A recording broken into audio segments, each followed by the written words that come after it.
Hi there, Grayson, Leah, and Kim. I get it right. This is Grayson's video lesson for today. There are four things I want to talk about. If you have any questions about any of them, feel free to shoot me over a message. Or if you want me to look at anything, I'll be more than happy to take a look at it as well. Cool, I'll go down the list and we'll go from there.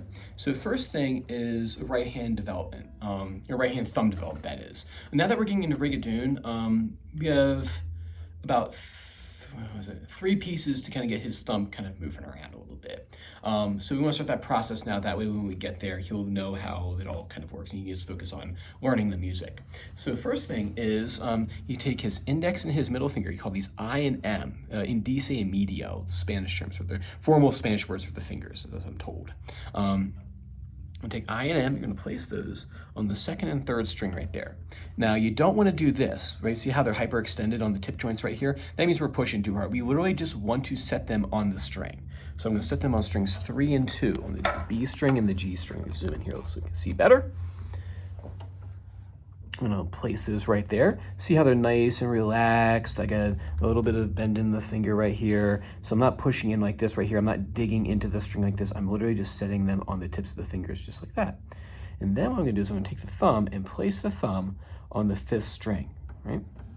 And then what I'm gonna do is, oh, and by the way, my thumb angle, it's slightly angled in towards me, but it's not this, right? So it's trying to more parallel than not to the guitar.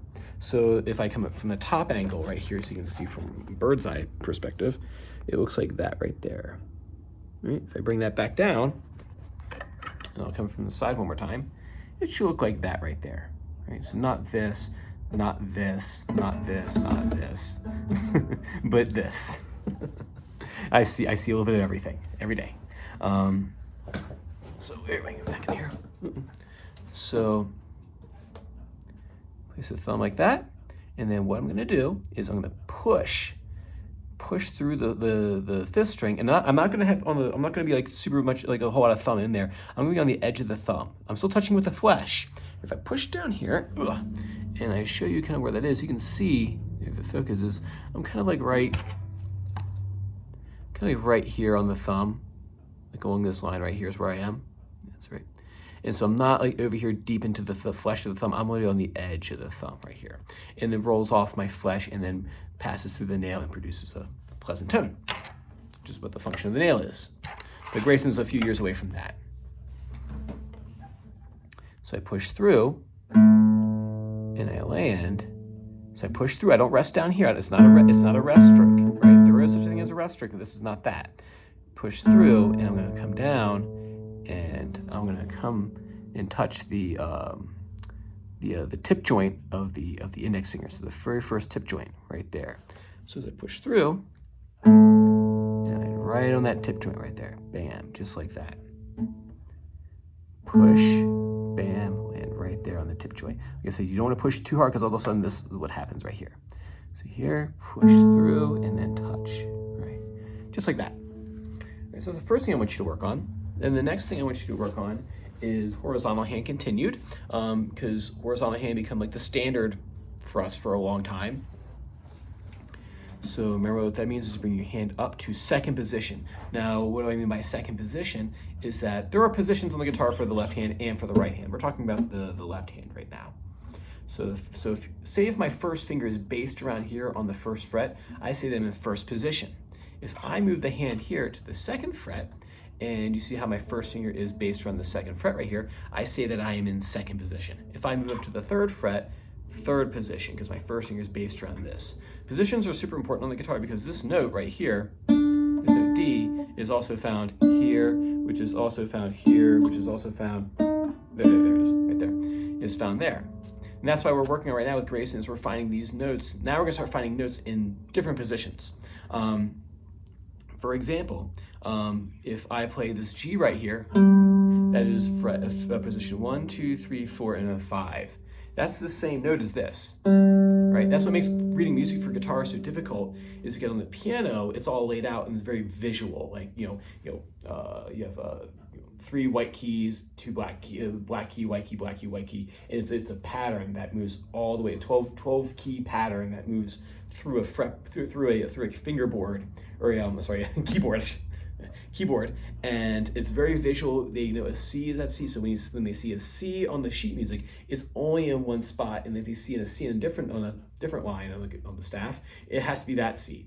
On the guitar, you have to make inferences on like which position is this chord best suited to be played on. Like say like versus or there you are.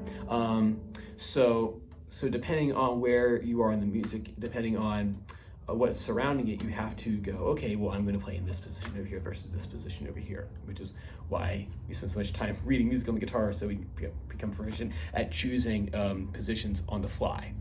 Anyway, as long-winded, I'm going to go back through and make it more real for what we're doing today.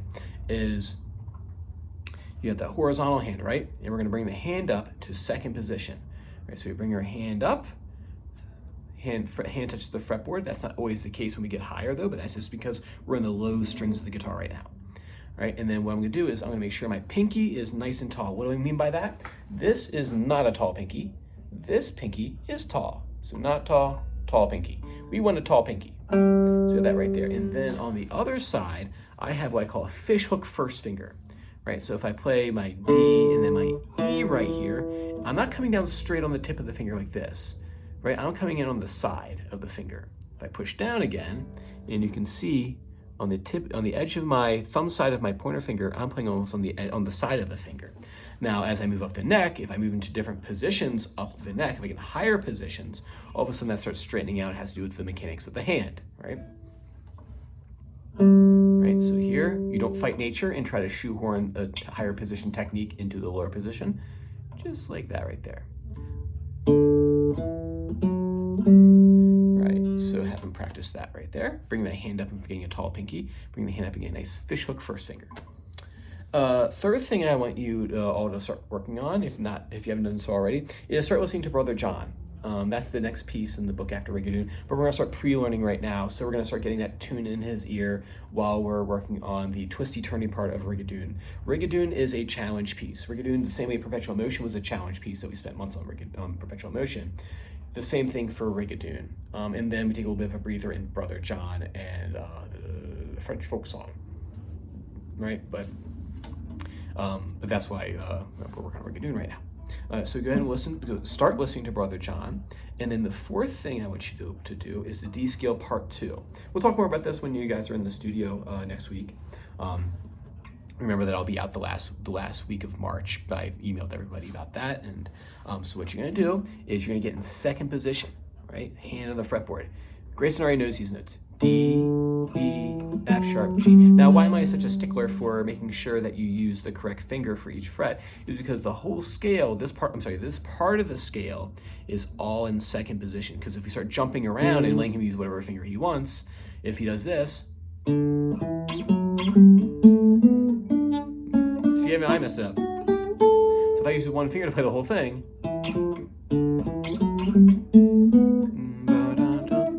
see, it throws me off. I've been doing it a long time. Versus making sure that we use the right finger every single time we play a note. That way, there's no confusion as to where the notes are, or which fingers are, because he knows he's always going to be in second position for this part of the D major. Eventually, we'll add this in there.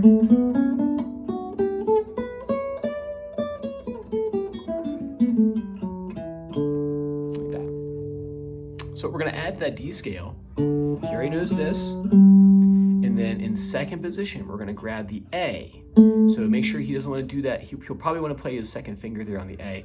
Have him play it with an horizontal hand in the second position, meaning that on the second fret that it will be played. One more time, nice and slow.